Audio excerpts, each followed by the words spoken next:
마태복음 26장 57절부터 68절 말씀, 57절부터 함께 읽습니다. 예수를 잡은 자들이 끌고 제사장 가야바에게로 가니 거기 서기관과 장로들이 모여 있더라. 베드로가 멀찍이 예수를 쫓아 대제사장의 집들에까지 가서 그 결국을 보려고 안에 들어가 하숙들과 함께 앉았더라.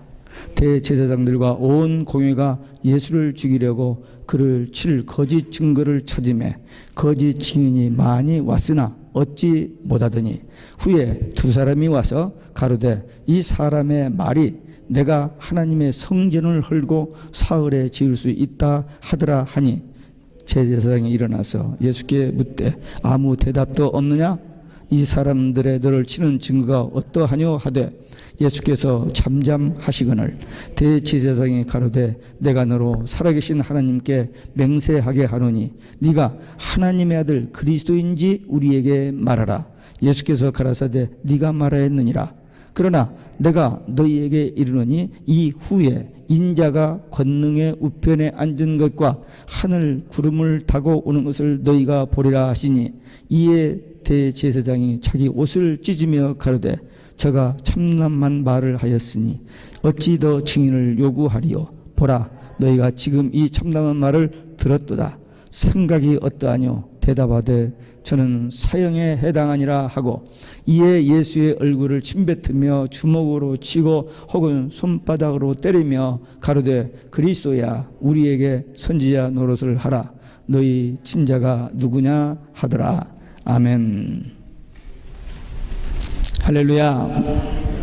오직 예수 마라나타. 오늘 또 하나님의 집에 나와 예배하는 여러분들에게 우리 아버지 하나님 은혜와 평강이 넘치길 주 예수 그리스도 이름으로 축원합니다.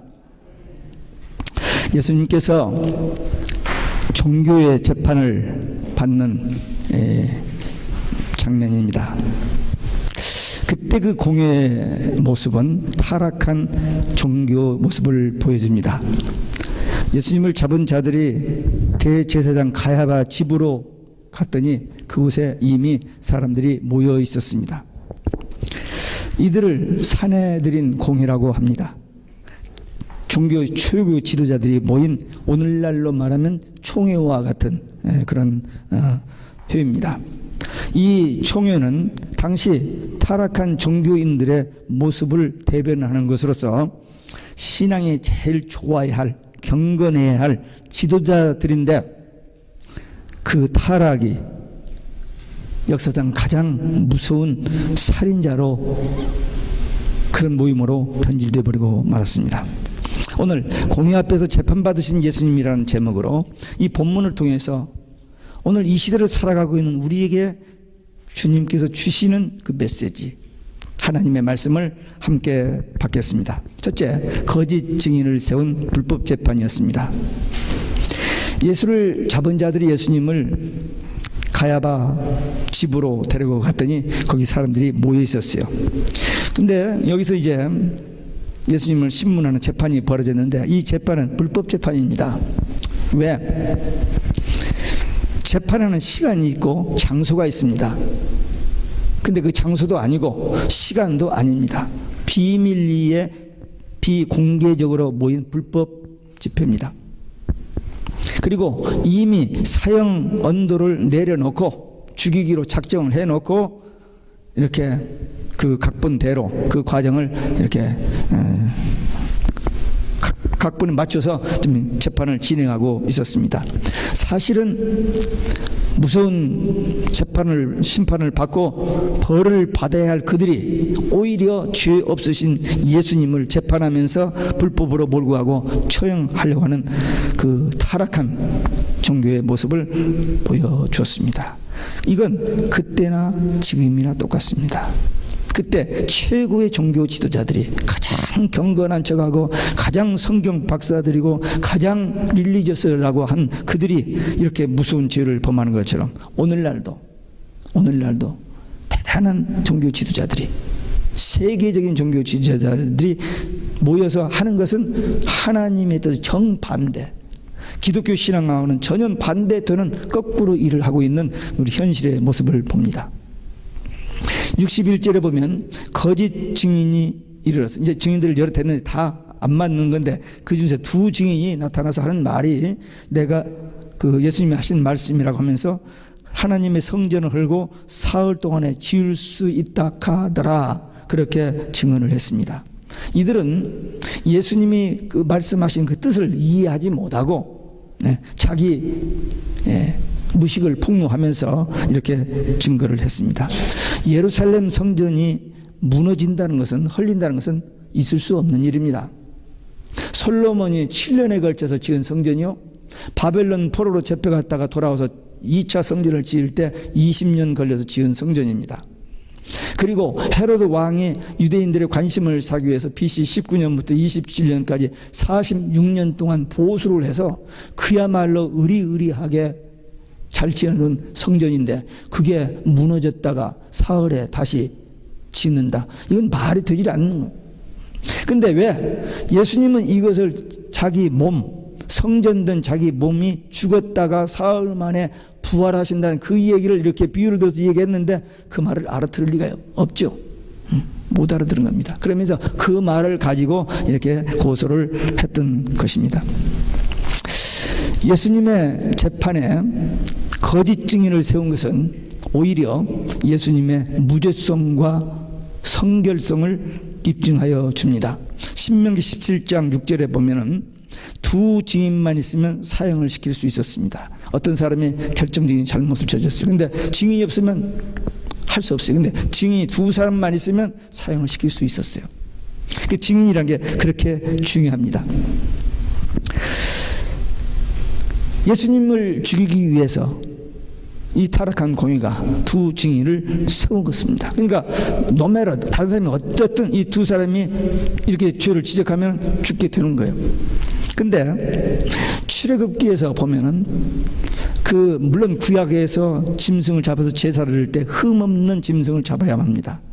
그래서 출애굽할 때도 그 어린 양을 잡아서 피를 문설주에 바르고 죽음의 재앙을 이기고 이제 출애굽할 때도 흠없는 양을 정월 10일 날 사서 준비해서 14일 날 죽여서 피를 바르라고 흠이 없는 양이 그렇게 되어 있는데 예수님이 흠이 없었습니다.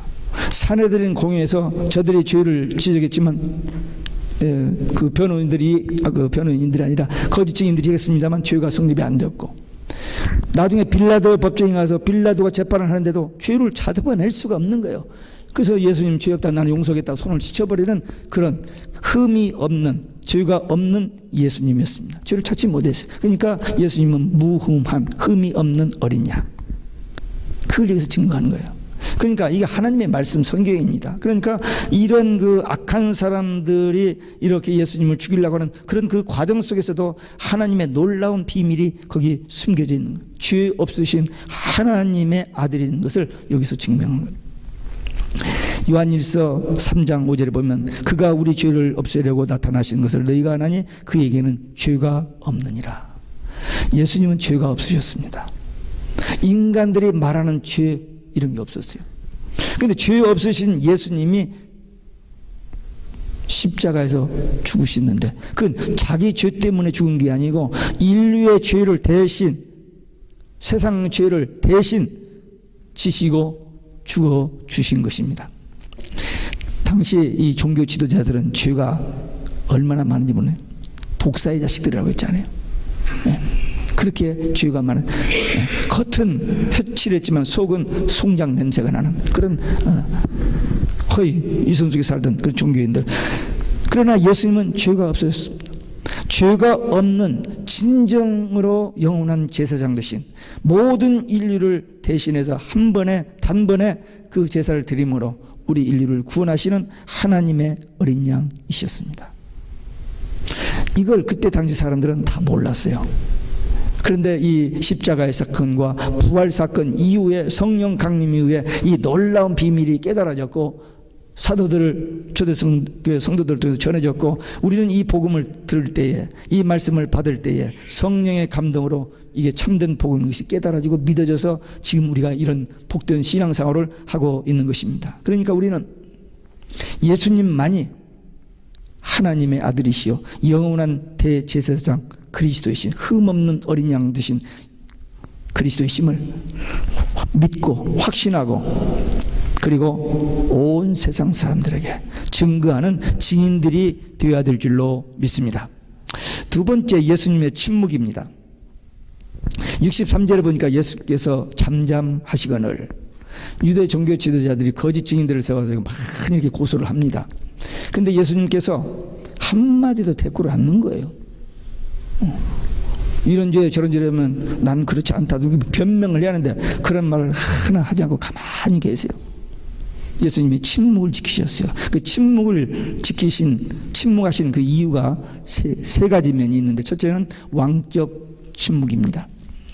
이 가짜 종교인들이 거짓 증인을 세워서 예수님을 고소를 하지만 만왕의 왕 되신 예수님이 아무런 답변을 할 필요를 느끼지 않았습니다. 왜? 장차 주님이 이제 재림하셔서 모든 세상 나라 사람들 심판하실 때가 오거든요. 그러면 저들의 죄가 속속들이 다 들어가고 다 그들이 알게 될 것을 다 아시기 때문에 이들 앞에서 이런저런 변명할 필요를 느끼지를 않았던 것입니다. 얼마나 통쾌합니까? 우리가 이 땅에서 살아가면서 그 억울하게 고소당하고 이런 일이 있을 수 있습니다. 우리는 그때 그냥 입심으로라도 어떻게 이겨보려고 하고 뭐 어떻게 하려고 하겠지만 우리 주님을 보면 그럴 필요가 없어요. 반드시 역사의 종말이 오고 주님이 심판하실 그때가 옵니다. 그때 오면 다 드러날 일이에요. 우리는 그 말씀을 믿기 때문에 좀 억울한 일을 당하고 손해를 보고 좀 미움을 당하고 핍박과 고난을 당해도 그냥 주님만 바라보면, 우리 초대교회 사도들도 그랬고 성도들도 그랬습니다. 우리 앞에 많은 신앙의 선배들이 지금도 많은 선교지에서 아무 죄 없이 생명 살리고 영혼 구하는 좋은 일만 하다가 비참하게 죽어가는 사람들이 얼마나 많습니까? 우리는 그렇게는 하지 못하더라도 우리가 처해 있는 상황 속에서 그저 묵묵히 말없이 조용하게 이렇게 우리에게 주신 직분을 감당해야 됩니다. 주님의 두 번째 침묵은 제사장적 침묵입니다. 온 세상 사람의 죄를 대속하기 위해서 예수님이 어린 양으로 도수장으로 끌려가는 겁니다. 도수장으로 끌려가는데 말할 필요가 뭐가 있어요? 죽으러 가는데. 아니, 살아보려고 변명을 하는 거지 죽으러 가는데 무슨 변명이 필요해요? 그것도 이미 예언된 대로 이사야 53장 7절에 그가 곤욕을 당하여 괴로울 때도 그 입을 열지 아니하였으며 마치 도수장으로 끌려가는 어린 양과 털 깎는 자 앞에서 잠잠한 양같이 그 입을 열지 아니하였도다. 역시 하나님의 예언이 그대로 성취된 것을 봅니다. 양이요 참 순하죠. 순하다는 것이 양의 특징입니다. 근데 순한 정도가 아니라 양은 그 털을 깎아주면 가만히 있습니다. 그냥 털 깎아주니까 이쁘게 해주니까 가만히 있을 수밖에 없죠. 근데 꿈틀거리지 않고 가만히 있대요. 거기까지는 다 이해가 가요. 근데 칼을 가지고 목을 잘라서 피를 흘려서 가죽을 벗기는데도 조금도 꿈틀거리지 않고 그냥 가만히 있다는 거예요. 무슨 얘기입니까? 저항하지 않는 거예요. 그냥 예수님의 모습이 그대로 거기 나타나잖아요. 변명하지 아니하고 저항하지 아니하고 그냥 가만히 있는. 왜? 인류를 대속하여 죽으시는 하나님의 어린 양이기 때문에 그렇게 돌아가셔야 돼요. 변명하고 싸우고 뭐 하다가 힘이 딸려서 죽으면 안 돼요. 이렇게 양처럼 반항하지 아니하고 하나님의 어린 양의 모습 그대로입니다. 세 번째는 선지자적인 침묵입니다. 눈이 있어도 보지 못하고 귀가 있어도 듣지 못하는 이 거짓 종교자들, 그들이 무슨 말을 한다고 들리겠어요? 안 듣기로 귀를 깍 막고 눈을 딱 감고 무조건 죽이려고 하는 그들에게 무슨 말을 하면, 예수님께서 사역 현장에 그들이 나타나서 질문했습니다. 예수님께 질문하면 이렇게 답변하면 이렇게 또 공격하고, 아주 그러려고 작정하고 연구를 해가서 오거든요. 그때 예수님이 그들의 질문에 그렇게 답변 바로 하지 않습니다. 딴 얘기예요. 그 불필요한 얘기 하지 않고 교훈되는 말씀, 또 그 주위에 있는 사람들이 들을 수 있는 그런 복음적인 말씀으로 답변하시는데, 구태여 이 마지막 여기서 무슨 변명이 필요해요? 듣지 않고 지금 죽이려고만 하는데 어차피 주님은 그 죽음의 길을 가야 할 분이시고 그러니까 일체 변명하지 않고 대답을 하지 않았습니다. 우리도 좀 억울한 일을 당해도 핑계 또는 변명 뭐 싸우려고 하면 안 돼요. 져줘야 돼요. 손에 봐줘야 됩니다. 왜? 우리가 미련하고 바보 무능력해서 아니에요. 주의 이름을 위해서 그 영혼을 구원하기 위해서 하나님의 뜻을 이루기 위해서 그런 마음 가지고 그런 자세를 가지고 살아야 됩니다. 그리고 정말 억울하다. 주님 앞에 맡기고 기도하면 돼요. 하나님, 제가 이런 오해를 받고 있고 이런 억울한 일을 당하고 있습니다. 아시지요? 한번 따라서 하시기 바랍니다. 아시지요? 주여. 그러면 돼요. 많이 해보셨죠? 해보셨을 거예요. 이래도 안 되고 저래도 안 되고 참 어떻게 할 수 없으냐. 주여 해보셨잖아요. 그게 답입니다. 다 아세요. 사랑의 하나님께서 우리를 그 고통 당하는 거 모르시겠어요?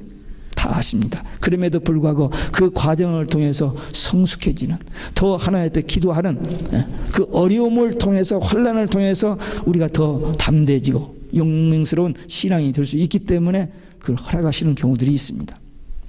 우리는 끝까지 인류의 구세주 하나님의 어린 양 그분을 통해서 구원받았으니 우리도 그분을 위해서라면 그 복음을 위해서라면 어떤 불이익과 어떤 오해 어떤 고난을 이겨낼 수 있는 성숙한 믿음의 용사들 되시기를 주 예수 그리스도 이름으로 축원합니다. 세 번째, 하나님의 아들 그리스도란 제목으로 사형을 받습니다. 예수님께서 그 성전을 헐고 이런 거 가지고 거짓 증인들이 와서 얘기하는 거 또 거기에 대해서 질문했을 때 전혀 대꾸를 안 하시고 침묵을 하셨습니다. 근데 마지막으로 제사장이 네가 정말 하나님의 아들 그리스도냐? 라고 물었을 때 Yes, I am. 딱 한마디. 그래, 맞다. 네가 말했다.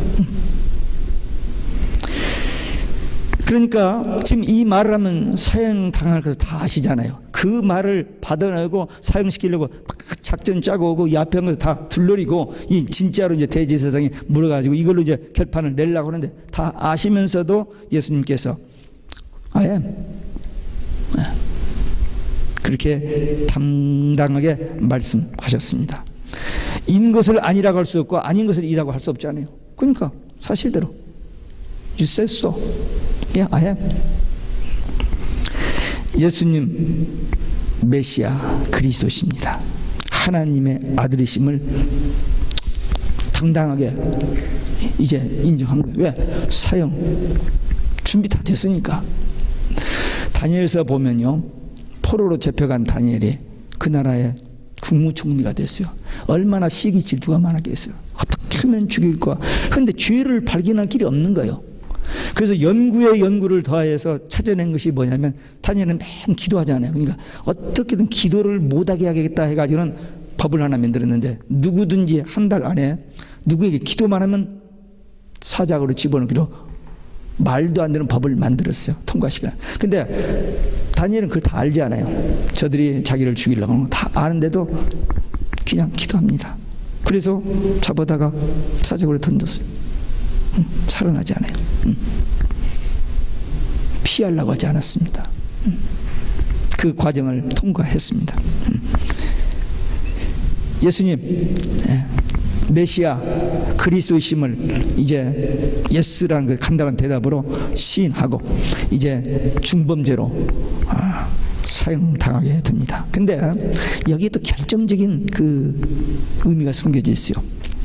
만약에 예수님이 다른 죄로 죽으면 말이 안 되잖아요. 그리고 이것도 안 물어보고 그냥 사형해가지고 가버리면 그것도 안 되잖아요. 이 말이 선포돼야 돼요. 네가 정말 하나님의 아들 그리스도냐? 예스. 이 단어, 예스라는 그 단어, 그 답변 한마디가 기록에 남잖아요. 이 법적 그 기록에 이 얼마나 신기한 하나님의 그 뜻이 담겨지는지 몰라요.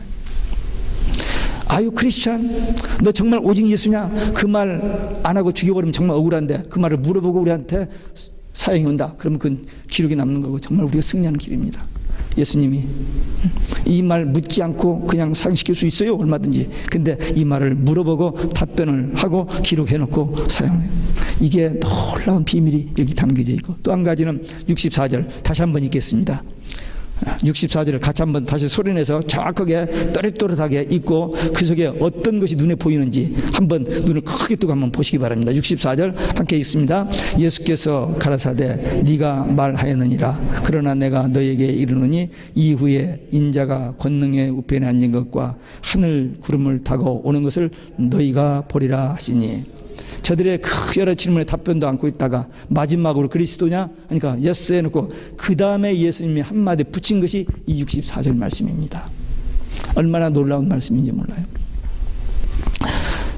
2013년 10월 달에 제가 우크라이나 선교 갔다 와가지고 마태복음 16장 21절부터 28절 말씀을 설교를 하게 됐습니다. 그때 그 설교 말씀이 뭐냐면 16장 21절에 비로소 예수님께서 십자가의 고난을 말씀하셨습니다. 첫 번째로.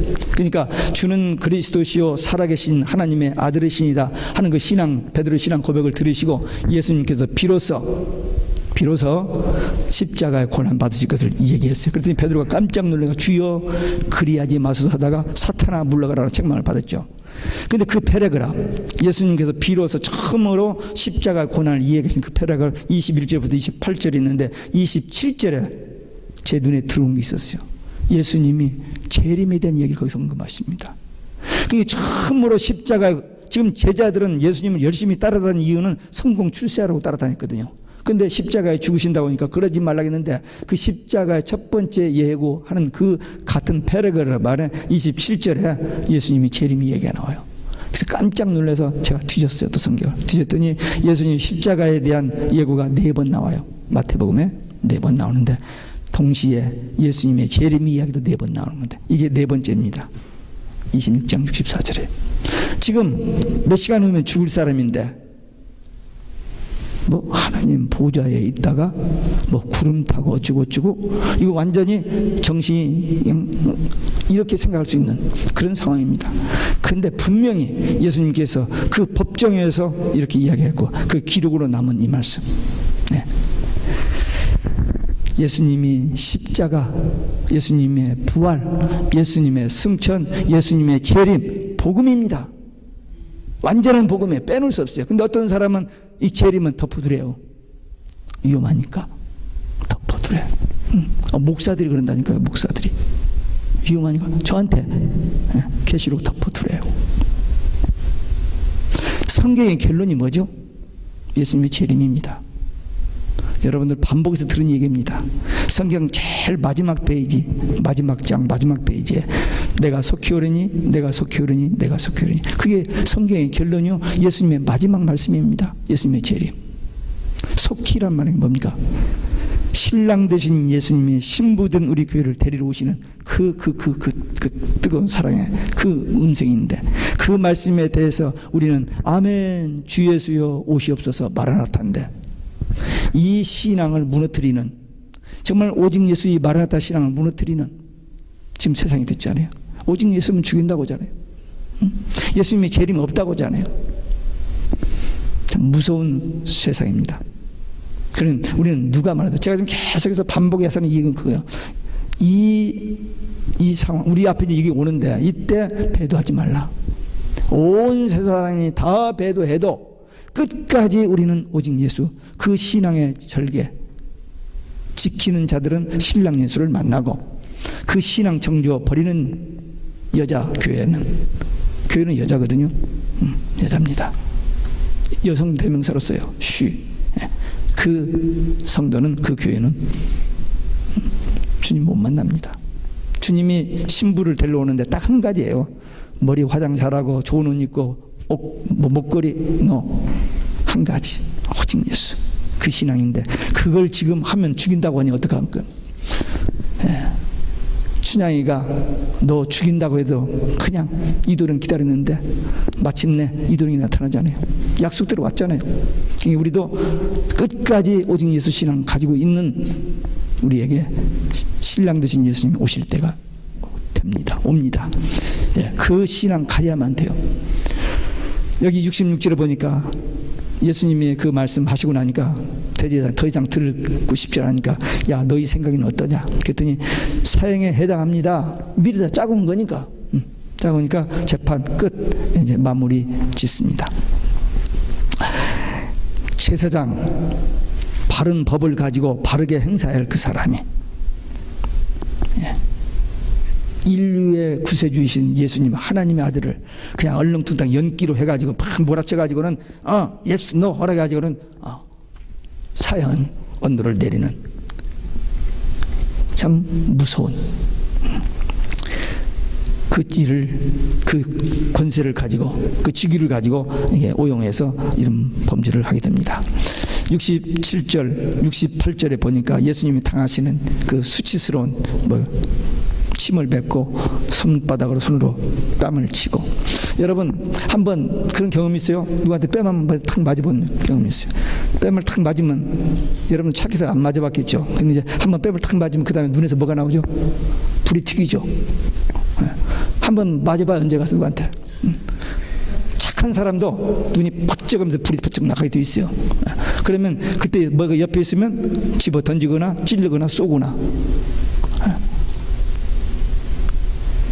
근데 예수님은 그냥 가만히 있는 거예요. 왜? 양이기 때문에. 토수장으로 끌려가는 어린 양이기 때문에. 자기 죄 때문에 죽는다면 근데 우리 죄를 대신 죽으시는데 이렇게 끝까지 참으시는 예수님. 또 로마 군인들에게 얼마나 당합니까? 가시관을 쓰이고 채찍을 맞고 옷을 다 벗기고 못 박혀 죽으시는. 뭐 때문에? 우리를 살려주시기 위해서, 우리 대신 그 죄값을 지불해 주시기 위해서 그 부끄러운, 그 무서운, 그 혹독한 모든 고난을 다 감당하셨습니다. 조금도 꿈틀거리지 않고 그대로. 하나님이시기 때문에 할 수 있는 겁니다. 인간은 못합니다. 이거 못해요. 예수님의 이 의로운 희생과 죽음 때문에 오늘 우리가 구원받았고 우리가 하나님의 자녀였고 천국 가게 된 겁니다. 이 구속의 은혜, 의미를 생각할 때마다 우리 마음속에서 깊은 곳에부터 감사하고 감격이 있어야 하고 세상에서 좀 어려움을 당하고 좀 핍박을 당하고 좀 해도 그건 그 눈앞에 보이는 현실 때문에 좌절하고 낙심하고 슬퍼하고 괴로워. 주님이 이 고생, 이 고난, 이 부끄러움을 다 당했는데 누구 때문에? 우리 때문에. 그럼 우리도 주님의 이름으로 딱 한 가지, 신앙 지키기 위해서. 저 사람이 나를 너무나 속상하고 너무나 나를 괴롭히고 너무나 나를 힘들게 해도 불구하고 내 안에 계신 성령님, 내 안에 계신 주님이 무엇을 원하시는지 그 뜻에 순종하기 위해서 참고 인내하고 용서하고 사랑하고 축복하고 기도하는, 그게 성령 충만한 자의 모습이요, 그게 정말 거듭난 성도들, 주님 따라가는 제자들의 모습입니다. 주님이 이렇게 보여주셨으니까 우리 이렇게 해야 주님 따르는 제자입니다. 그럼 목사님은 그렇게 해요? 그러면 잘 몰라요. 저도 그것이 하기 어려워요. 그러나 몸부림을 칩니다. 몸부림을. 왜? 주님이 다 보고 계시니까. 너 설교는 그렇게 하고 너는 그렇게 안 하면 어떨 거냐? 안 되잖아요. 그러니까 애를 씁니다. 근데 우리 힘으로 하는 게 아니고 주의 은혜로 그런 마음을 주시니까 하는 거지, 내 의지로. 베드로 보세요. 그렇게 큰 소리 치고 절대 저는 그러지 않는다. 무너져 버리잖아요. 그 인간인데. 저라고 마찬가지. 그러나 하나님 은혜로 여기까지 왔습니다. 여러분들도 여기까지 온 거고 조금만 더 참으시면 돼요. 조금만 더. 언제까지가 아니에요. 조금만 더 참으면 주님이 오시니까. 또 우리 주님 만날 그 시간이 다가오니까 끝까지 한 번만 더 절대 이 다원주의에 오직 예수 오면 죽인다고 하더라도 죽더라도 오직 예수. 타협하지 말고 배도하지 말고 끝까지 오직 예수 신앙 가지고 영원한 복음의 증인되어 살다가 주님 앞에 설 수 있는 믿음의 용사들, 기도의 용사들 되시기를 주 예수 그리스도의 이름으로 축원합니다. 기도하시겠습니다. 오늘 주님 앞에 결단의 기도. 누가 뭐래도 날 위하여 그 고난, 그 수치 다 당하시면서 죽어 주시고 그 이름으로 그 공로로 구원받은 나, 이제 주의 이름을 위하여, 복음을 위하여 우리에게 맡겨진 직분과 사명을 위하여, 그리고 내 안에 계셔서 나에게 위로하시고 상담해 주시고 가르쳐 주시는 그 성령의 뜻에 순종하기 위해서 어떤 고난도 어떤 위기에도 끝까지 승리하기 위한 결단의 기도 함께 드리시겠습니다.